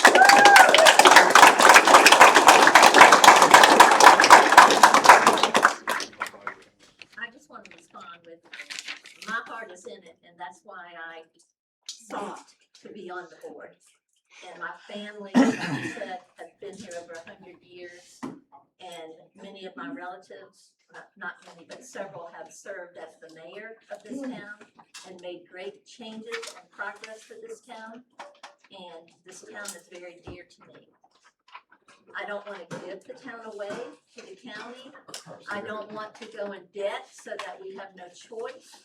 I want to make mature decisions as a council of which direction to go, rather than battle every meeting of why are you sitting up here? Where's your heart? Who are you going to attack next? That, and I'm looking at you, it's not all directed at you. I'm sorry. It's not directed at you. We've got to work together. You know, I've played sports all my life. I've played basketball for the University of Florida. If you don't play as a team member, you don't play, period. Regardless of your skills, regardless of your knowledge. And so we've all got to play together. And it's gonna take input from you and Sir with the grants. Sir, hello. I need you to leave your wife's name and number with me tonight. Absolutely. Yeah, and that's what we need. If you have written a grant and are willing to write another, attempt another, we need you. You can be compensated for it, and I'm speaking for me without taking it before the board. But if we turn down expertise, we will die. We will go belly up. You will suffer. So, just to address your thing about the 22 million, yes, between the federal government and the state, they've given us 22 million to build a sewage treatment plant. They're gonna build it, and then they're gonna walk away from it, and then it's all of our responsibility to find the money to operate it, maintain it, put money in the bank, to cover future, repairs, upgrades, expansions, et cetera, et cetera. And so the history of Fort White's utilities with the water plant, we operated it, we made some money, and we put it in the bank, and some of that's probably the reserves that we had, the gentleman spoke about, but we did maintain it. And so then we went and got grants, and the county helped us, and then they did, $600,000 to $900,000 worth of repairs, and now our water plant's back up. But if we had used our money, it'd be gone. Luckily, we got grants, but grants is not, you can't just run a government, you can't run the municipality with all free money. I mean, the solutions are known. To operate utilities, that has to collect the revenues from the customers, and then the shortages are made up for with, town, other sources of income, and some of those you talked about, but those are just barely, providing for our meager government, that we have now. So for this growth to happen, we're gonna have to grow the government. It's gonna cost more money, and the answer is known. It's called an ad valorem tax, which Mr. Who just talked about. So, high utility rates and ad valorem taxes, and that's fine if everybody is okay with that. I'm not saying You're saying that, you're not gonna have the sewage plant built by Friday, right? So, this is something that you plan on, and budget for, and, it's just like, if I bought a $1.5 million home, who couldn't afford to keep it up, that would be kind of silly. So you've got the plan for it, just like we every one of us plan from month to month, or week to week, you know, for what we're doing, and that's what this board should be doing, Yes. making the plans, and if you're looking at it already like it's going to fail, guess what? It is going to fail. You gotta look at it like, we can do this, this community can do this, and then we will succeed. Yes. What is it, Hawaii? Hawaii. Thank you. Okay, thank you, Maggie Green. I see hands and would you like to speak? She waved a long time ago. I just had a quick question. You had said that the county was gonna run the sewage plant. What, did they back out of that, or? That was before my time on the council, but the sewage treatment plant was originally, contrary to what the gentleman who was very upset said, and we have Mr. Bailey here from, you know, North Florida Professional Services, he did this feasibility study for us, and that was part of it. And you can confirm that if you all wanna know. Mr. Bailey, can you confirm that? This project started out as a joint project with the county and the town. Okay, so, there it is. A And there- joint project. A joint. Y'all didn't hear it. It's a joint between the county and the town. Okay. And right now it's with the town. Oh, okay. And that doesn't mean that's bad. It just means there's expenses. Anything new like that house you're saving for, expenses come with it. I thought I misunderstood, because I thought you said that they gave the grant and then they said they were gonna operate it as well, the county. So originally, the joint venture went and sought out the funding Right. from DEP. And then they gave the funding, and then the town and the county, for whatever reason, separated on that joint venture, and now it became a town of Fort White project. Okay, so they originally were going to, but now they're not. Yes, ma'am. Okay, And thank you. I don't know all the details on that, but the bottom line is, They're not gonna do it. we We have to do it. are going to Okay. have to find the funding. Okay. And I will say, ma'am, we can do this. Okay then, let's do it. There you go. Everyone in here that lives inside the town, everybody lives outside the town, you won't have to. You get the benefit of us being a town, but everyone in here that pays taxes can write extra checks. You know, I think there was a young lady that talked to me back when they were trying to pass that, and I don't see her face in here right now, but I know she's here. Ms. Thomas. Okay, let's move it along. Anyhow, Grady Thomas called me. Oh, okay. But Grady Thomas called me a couple years ago. My taxes are gonna go up $1,000 if they pay this line. You gotta stop this. So I'm just saying, you know, it's, we can do it. We can all write those checks. We can do it. So I'm not saying there's not a way. Let the lady speak. Okay. Miss Maggie Green. Some of y'all don't know me, but I bought a property I'm gonna be opening up. And I know Jim Lance is standing back there and he says, when are you gonna open? I don't really like to get up and talk. I don't get on Facebook, so whatever y'all say about me, you really just don't even know because I don't answer anything. But I do wanna cover a few things tonight. For one thing is united we stand, and if we don't stand united, that's when things fall. I really like the transparency of what some of the, Ms. Merritt and our mayor said. And I wanna say our mayor, because if you don't have transparency, you're just kind of going through the motions. But I do wanna just kind of start out with a joke. If I'd have known the sewer was gonna come this quick and it was gonna take me this long, I wouldn't have spent that much money on a sewer. I just gotta tell you. But anyway, I've already done it and I am moving forward and there's just a lot of things. But one thing that I want to say, I think it's unanimous for the people who live in Fort White that we don't want the town dissolved. I don't live in Fort White, I live at Fish-Tutney. But I do want to say, it's like everybody can go in all different directions in just a few minutes and get to a super center somewhere. Like somebody said tonight, I didn't even recognize the place that I came from. It had grown so much. I think there's a charm about small towns. And the people they know each other. And I hope through the restaurant, I will get to know y'all more. But I think Catherine said, we need some ideas about how to make more money. I spent a lot of money on that property. And there's other people in town that own businesses, but they don't live in Fort White. I live outside of Fort White, but my address is Fort White. Why couldn't there be a vote that the people who have businesses in Fort White be allowed to vote? I mean, they're spending money to bring revenue into the town.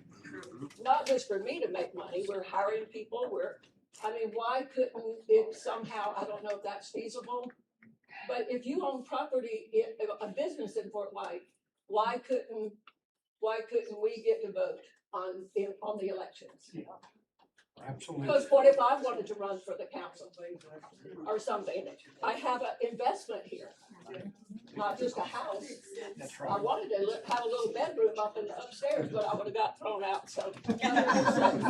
Anyway, I just want y'all to know, I really like all the people I've met. And I just think you've got to work together or you're gonna everything crumbles. So, anyway, that's what I want to say. Thanks, ma'am.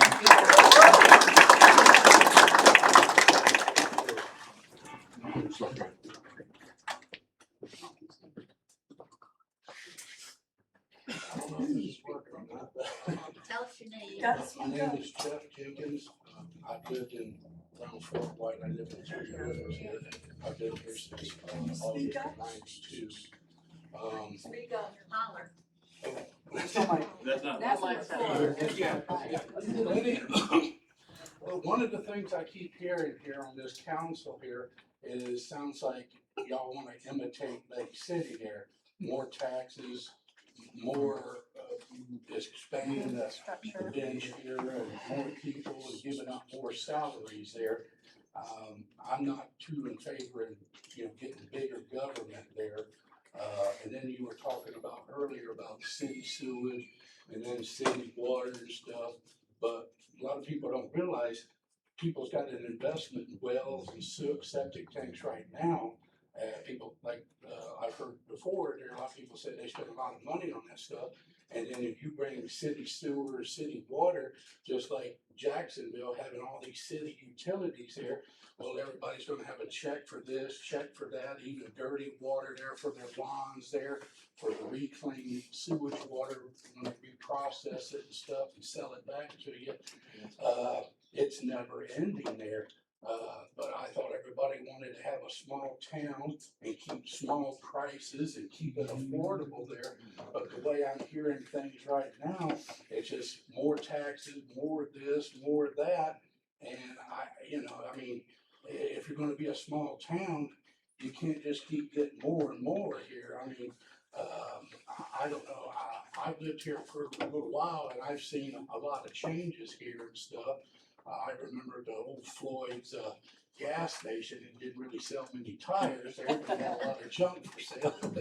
But and then I remember y'all used to have a little flea market here. Now there's a B&B, a blue store there now. They saw the old big oak trees down. A lot of change has come here. And when I see the street lights and stuff, it looks like y'all are mimicking High Springs here to me there. And money was spent there on beautification here and stuff there, but you gotta be careful there not to, keep on growing and growing too fast there. But I don't know, a lot of people here seem to like the small town thing here, but the budget stuff here, talking about spending money and more money and stuff, I'm against the sewer treatment plant. And then you were talking about that news got out about this. I've lived here since '92 and I don't even know who none of you guys are, never even heard of you. I don't even know who the mayor of Fort White is. And never met him, never did, and then I don't do internet stuff, but I don't see no mail flyers, anything about vote on this, vote on that. I don't see none of this. The only reason why I heard about this meeting here is I listened to talk radio, the Sky there in Gainesville, were talking about this, and then half the people that I texted earlier there nobody even knew this meeting was going on there, you know? A lot of them said, yeah, I'd love to hear about it there, but I already made plans, they couldn't attend there. So, like I say, the only reason why I heard this was on the radio station there, you know, but I mean, for me, I got 3 places out in 3 Rivers, so I'd be losing 3 times there on 3 septic tanks, 3 wells, and 3 utilities and stuff like that. It would cost me a lot of money too there, you know, but now, you know, I have to write a check out for city sewer, city water. I mean, I got great water there, spring water there. And I just, you know, I came out to the small town because I come from South Florida after Hurricane Andrew wiped me out there. So I was kind of a hurricane refugee in a way. But I bought up here and, well, the hurricanes followed me up here. But, You're the one. yeah, and, but, I mean, I love this town, it's been nice, I mean, I don't mind 25 miles into Lake City to go to the city stores and stuff, or High Springs, Winn-Dixie, or a little further to Publix and Latchford there, but, you know, cause when I first moved here, I heard the same stuff in '92 there. Why don't we have a grocery store here because of the city sewer problem there? You know, they can't have a septic tank hooked up to a grocery store. Well, that was fine. Now dollar stores are popping all over. So if there's the last minute item, you can always go to a dollar store, you know? So, I mean, I like the way the small town feel is there, but I'm not into all the spending money and just, you know, growing there. I mean, y'all are talking about more expansion. If the city sewer comes in, then more development, more of this, and it just, you know, if we're gonna keep a small town, let's keep it small there, not things big. Thank you. Appreciate it.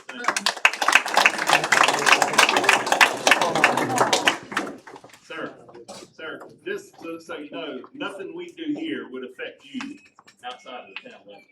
Yeah, sewer and all that good stuff doesn't extend outside of the Well, town. I originally bought a piece of property here, but I was scared of the Fort White rules and regulations, so I got out of Fort White past the city limits, so hopefully I don't have to move any further out of town. Well, could it go back to just everybody has their own septic tank and their own well? Could it go back to that? It's inevitable. The DEP wants the septics off of the spring. It's an environmental issue. We're never gonna win against DEP. It's not us as the council. The sewage systems, the septics are leaking into our aquifer. We have to get them off of the spring. It's an environmental issue. And with the sewage comes growth, period.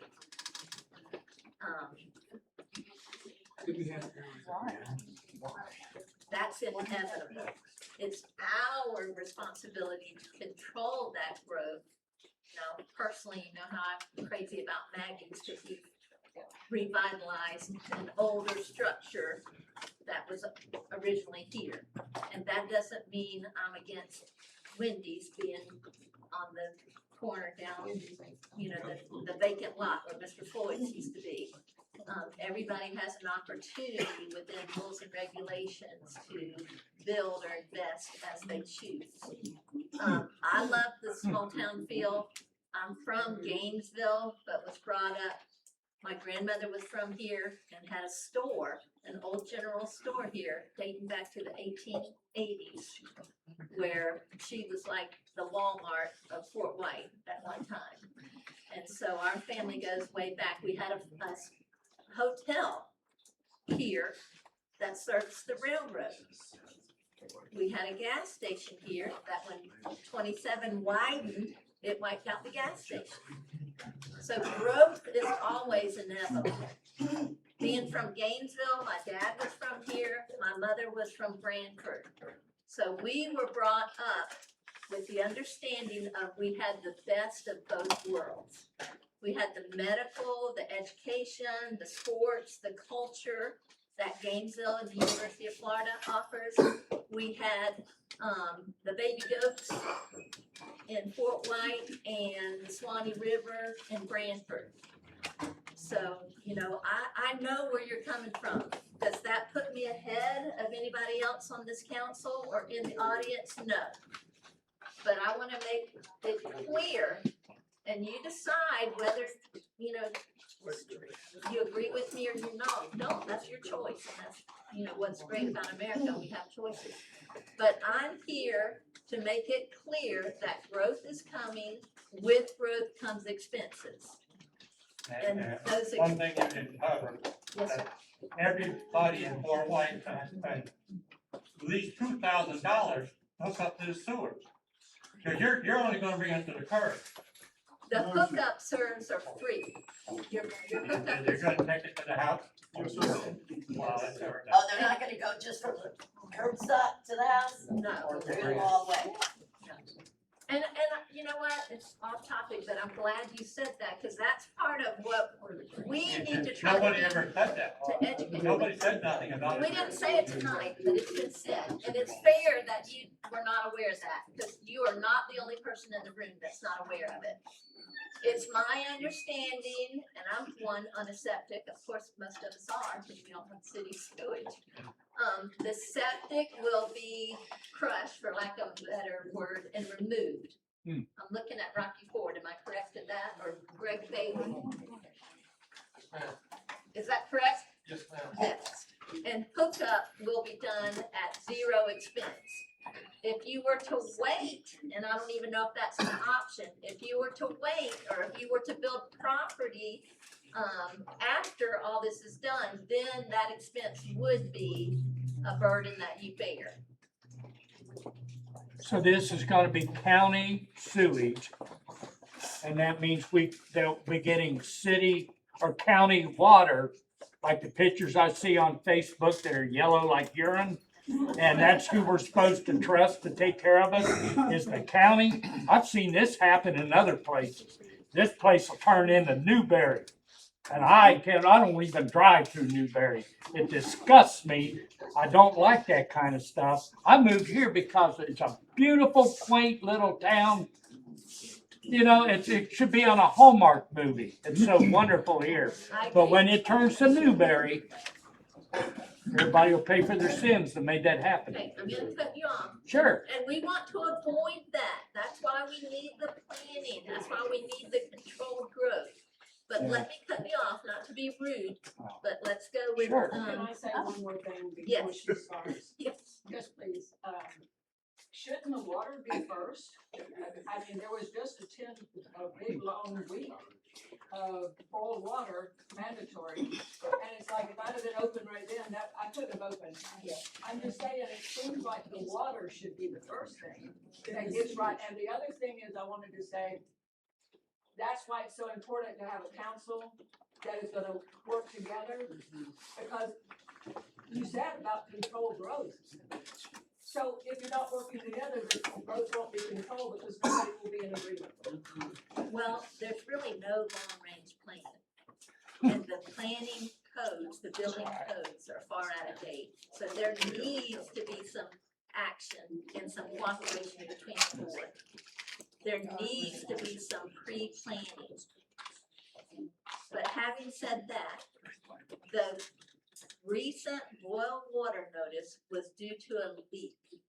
We all know the leak was there on Dorch, and that was inevitable. But it happened a year ago too. And it's gonna continue to happen, because that's the condition of our water system at this moment. And there's no magic wand to go out there and pull up all the water pipes and put new water pipes down. Those are expenses that must be dealt with, and those are situations that must be dealt with as they arise. As they arise, it's good to have that kitty of money available to take care of that. Well, think about when this vote, we could move out property. Let this lady talk, please. Go ahead, ma'am. This is gonna just take a couple of minutes, I'm not used to really getting up and talking. But I feel safe in a small town. And, I've been here for 20 years now. And, you know, I go to Lake City as little as possible. And the last couple of years, because the crime rate is severe, the homeless rate, the drugs. Just recently, this past weekend, Homeland Security was there because of trafficking. A woman looks like the size of a 12-year-old. She went to the ER, the man dropped her off, and then she started having seizures, really bad condition. She was traumatized, and it's scary. And to keep a nice small town, I think we need to work on that, more diligently, like with the grants and things like that. So we still can feel safe. And my children are here, my grandchildren are here, and we moved up here. Usually, my daughter said, "Mom, Dad, I grew up on Long Island at a time when things were really nice and it smelled honeysuckle." And when my husband and I moved here 20 years ago, that's the first thing we said. We were out in the backyard. We said, "This is beautiful." There were cows in the field behind our homes. We could smell fresh honeysuckle or different things like that. It's not like that anymore in Gainesville, Lake City, places like that. And my daughter actually was scaring me, saying, "Mom, you need one of those cross-body bags. You can't, and you've got to hurry and walk quickly in and out of Walmart because there's a lot of people, homeless people, living behind there, So please try to do your best and try and get those grants and try to figure it out. And that's why you councilmen people are here, counting on you. So I would appreciate it. I know everybody here would too. So I'll be praying for you. How about that? Get from Long Island to Fort White. Well, my husband worked at the Schaefer Beer and the Teamsters Union, big guy. Went to Vietnam, for our country, so we could all live free and keep in peace. And he's, bless his heart, he passed away 10 years ago. But I feel good here in a small town, and that's why we moved here. And the nice weather and everything else. If he has to make a move, let's get out of the snow. So, and we were in South Florida. We had a business.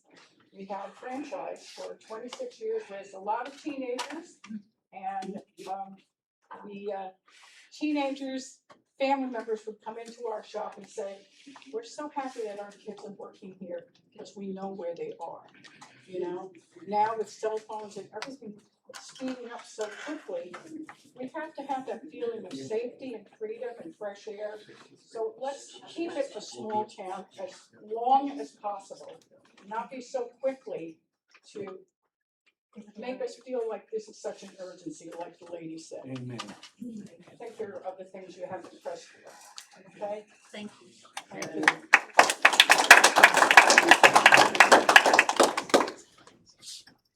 Can I I don't know about the rest of you, I'm just tired. I'm gonna start this off with a joke. Okay? I've been here 20+ years. And I love it. Retired Navy and I love every day of it. I go to my doctor today and I said, "Doc, I got an issue with my eye." And he says, "Steve," he says, "what you got is a chronic condition you're gonna live with the rest of your life." And I said, "Damn, that's good news." Okay? So obviously we've had a lot of comments tonight about the board, about the mayor and things like that. The mayor's the only one I know that really got elected. 2 council people I think were assigned, but that's beside the point. They use some rules for that. I think we all agreed when the question was asked, do we want to maintain the town? I think all of us said yes. Obviously, we all do want to do that.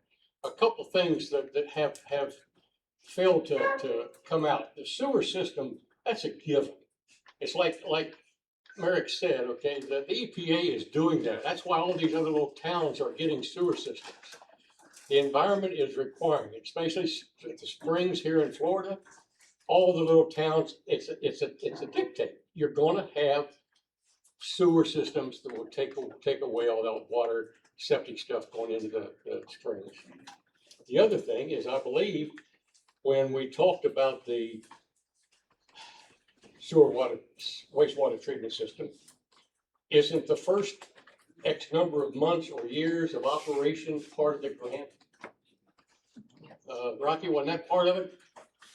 I'm sorry, I already said. Wasn't part of the original working, once the sewer system becomes, the phase one gets done, wasn't the money for the operators and things like that, wasn't that part of the grant? No. Was not? Okay, somebody bummed out me. But anyway, I mean, to close this thing, I think we all know we want to keep the town. You're gonna get a sewer system, that's gonna happen. What you do is you control your growth. They talked about the land development issue. That's how you control the growth. That puts the requirements up. Certainly Ruben and the boys down there, they know all about these rules. That's how you control growth. That's how you control what's on the main street. And so that's what we expect these people to do. We also expect them to figure out how you get from point A to point B and stop thinking about I can't do it. Okay, I'm gonna do it. It's gonna get done. So this is the first priority. The first priority has got to be the sewer system and then the water. Just like you mentioned, Maggie, I mean, we need that, okay? That's got to be number one priority. How do we get it done? Okay, if you need to hire a project manager or someone to make that happen, you need to make it happen. I don't understand why now we have the mayor not even in charge of this meeting. Because you were, I think, the only elected official besides a couple other council people. I believe you two were just assigned, weren't you? Yes, they were. I believe, yeah, appointed, okay? So how, you know, y'all need to work that one out. But the mayor is the mayor. We all elected this mayor. Okay? Jacob, I call him Jacob because that's part of his name. He came and talked to a lot of people to get some ideas about what we wanted. Every time he comes up with an idea, it's squashed, okay? The man knows how to plan. We need planners. We need a council to support the planning. Amen. Prioritize what you want to get done and make it happen. Right? I mean, that's what we're all here for. Okay? Thank you. Thank you.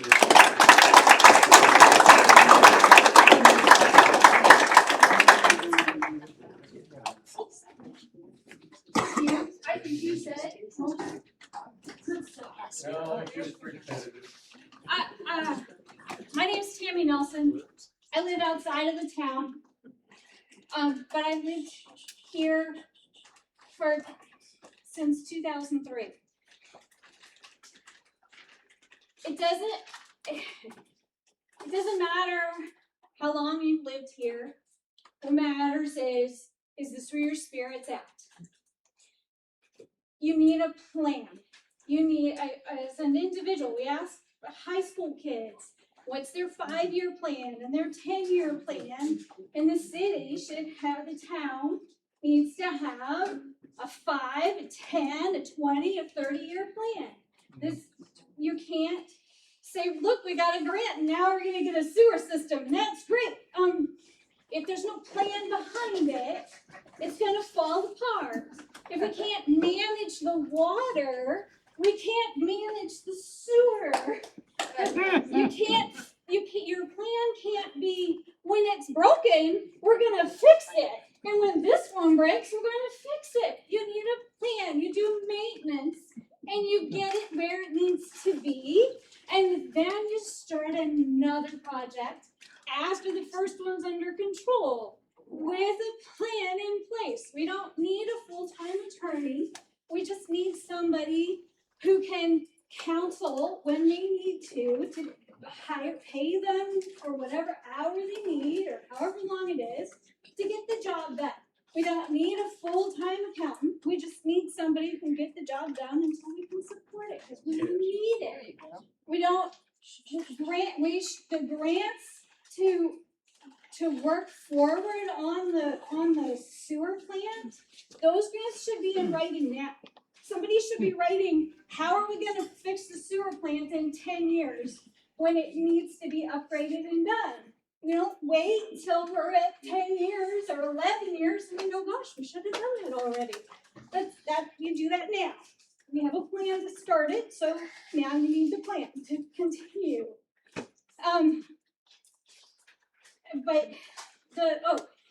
If you own land in a business in Fort White and you want to vote in Fort White, you move to Fort White. Buy a house in Fort White and live there. Because otherwise, what happens is everybody with money buys a business, a mailbox or whatever, in whatever town they want to have a vote in, and then your vote, your town becomes controlled by the people with money that live everywhere, wherever they live. If you want to vote in the town, you live in the town. If you don't like this council, run! Run! Have you looked at our ballots for the town, for the county, for the state even? How many positions are unopposed? There's a ton of those. You just check that box because there's no opposition. If you don't like it, run. And then we get choices and we can vote for who we want. They can't step down. There's nobody to take over because nobody ran. Thank you. I'll just point out, Bill Kuhn, unopposed, Monica Merritt's unopposed, the mayor was elected versus another candidate, appointed. Thank you. Due to people stepping down. And I will say, the plan you speak of is called a comprehensive plan, and we have one, and it needs to be updated. Yes. $150,000 with the LDO. You can talk. You can have a discussion and decide, like she said, what's most important. You can have that discussion. You don't have to pay somebody to come up with an elaborate plan, but have a goal, choose your goals, and then you focus on them. You break them down into your objectives. But thank you for your input. I appreciate it. Does anyone else wish to speak?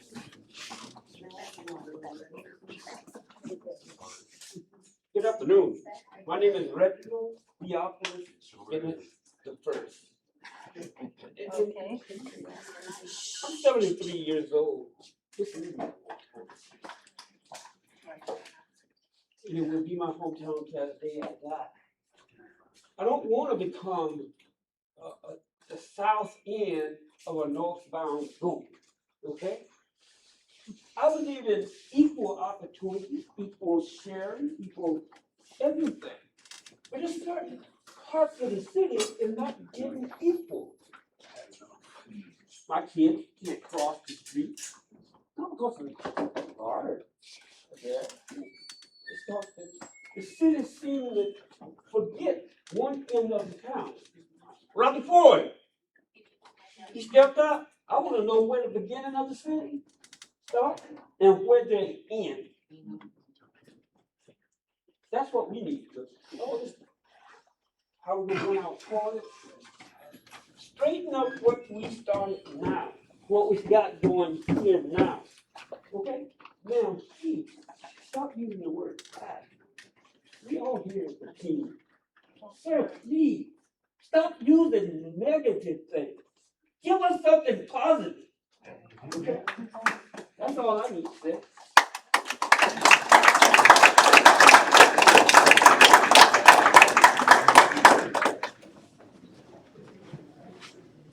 I don't know how you portray additional taxes as positive, but we're gonna have that on taxes.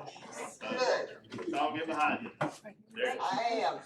Okay. Does anyone else wish to speak? Yeah, I want to say just a quick thing, and my name is Liz Lopez again, and I am from Fort White. I want to mention that I was in the last meeting that was held, and people have made valid points about the mayor having, ideas and really working for the community. I want to say that the last meeting that we were in, I heard council members tell him that he's not supposed to be a strong mayor. And to paraphrase, they said that he's supposed to be a figurehead that is in ribbon cutting events, cutting ribbons. He's not supposed to have any say. So, but then in other times, I hear them blaming him for things. They've been opposing him and giving him a hard time, in my opinion, since he started. And every meeting that I've been in, it's always just them arguing with each other, and that's why we're here not getting things done. Thank you. Exactly.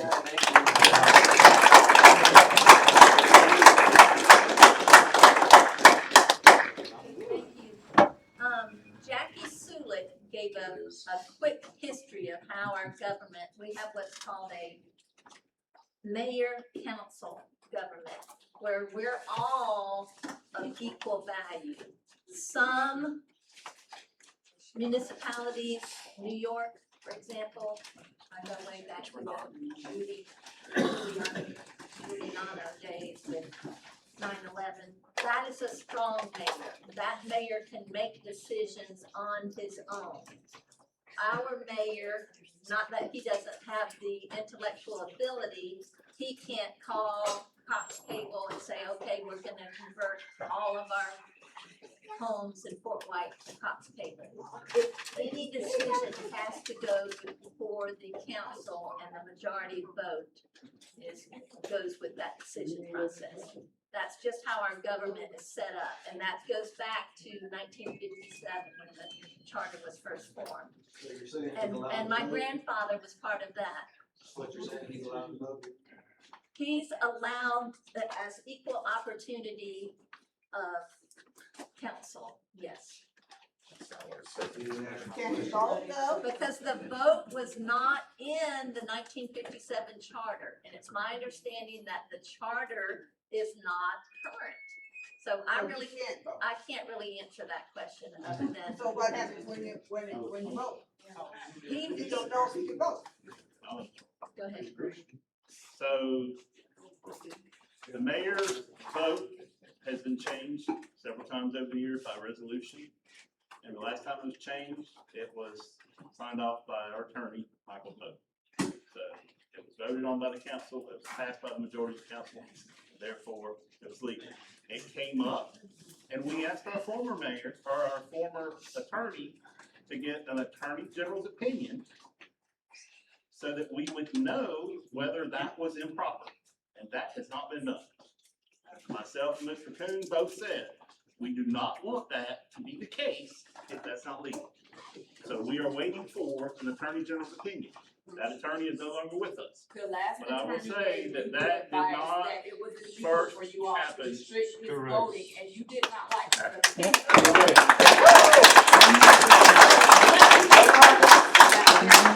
that time, there was not a resolution on the table. Once again, you're lying. Step down. Step down. I object to anything that's outside of, in regards to the dissolution of this council, and I ask the presiding officer to adjourn the meeting. Yep.